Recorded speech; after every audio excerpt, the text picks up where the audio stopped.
भगवान श्री कृष्ण को 56 भोग क्यों लगाए जाते हैं? क्या रहस्य है ये 56 भोग क्यों लगाए जाते हैं? गिरिराज महाराज की दंडवत परिक्रमा क्यों लगाई जाती है? दंडवत परिक्रमा लगाने का क्या महत्व है?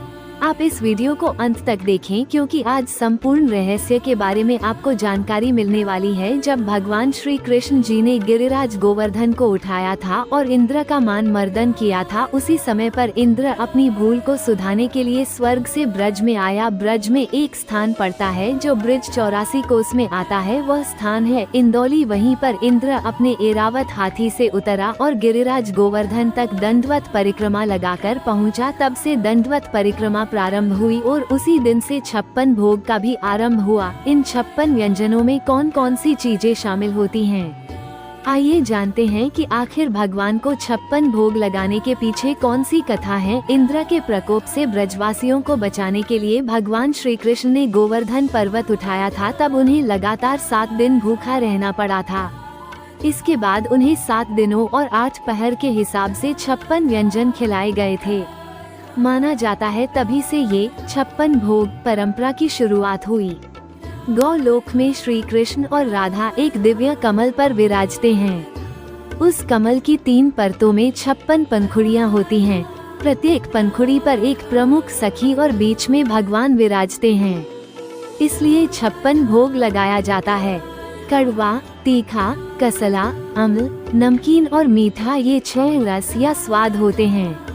इन 6 रसों के मेल से अधिकतम 56 प्रकार के खाने योग्य व्यंजन बनाए जा सकते हैं। इसलिए 56 भोग का मतलब है वह सभी प्रकार का खाना जो हम भगवान को अर्पित कर सकते हैं।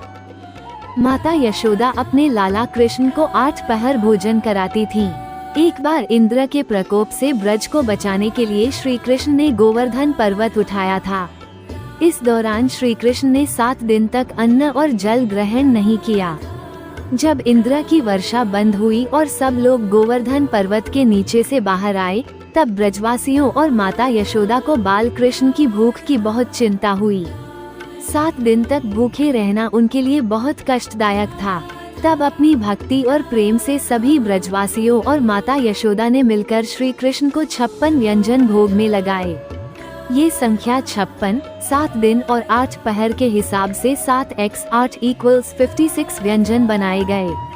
तब से यह परंपरा चल पड़ी और भगवान श्री कृष्ण को 56 भोग लगाया जाता है। इस भोग को 56 भोग के नाम से भी जाना जाता है। ये कथा भगवान श्री कृष्ण के प्रति ब्रजवासियों के असीम प्रेम और समर्पण को दर्शाती है। क्या है 56 भोग में शामिल व्यंजनों के नाम?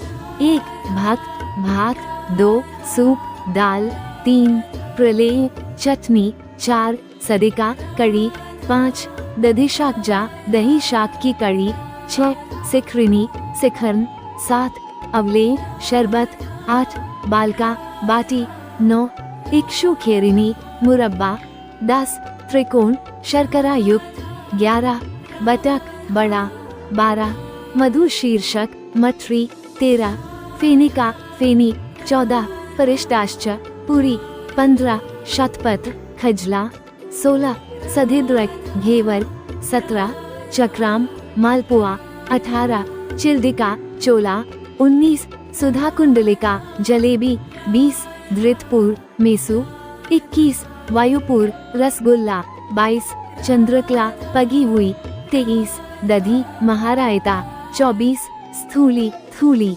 25 कर्पूरनाड़ी लौंगपुरी, 26 खंड मंडल खुरमा, 27 गोधूम दलिया, 28 परिखा, 29 सुफलाध्या सौंफ युक्त, 30 दधिरूप बिलसारू, 31 मोदक लड्डू, 32 शाक साग, 33 सौधान अधानो अचार, 34 मंडका मोट, 35 पायस खीर, 36 दधी दही, 37 गोघृत, 38 हैंगपीनम मक्खन, 39 मंडूरी मलाई, 40 कूपिका, 41 परपट पापड़, 42 शक्तिका सीरा, 43 लसिका लस्सी, 44 सुवत, 45 संघाए मोहन, 46 सुफला सुपारी, 47 सीता इलायची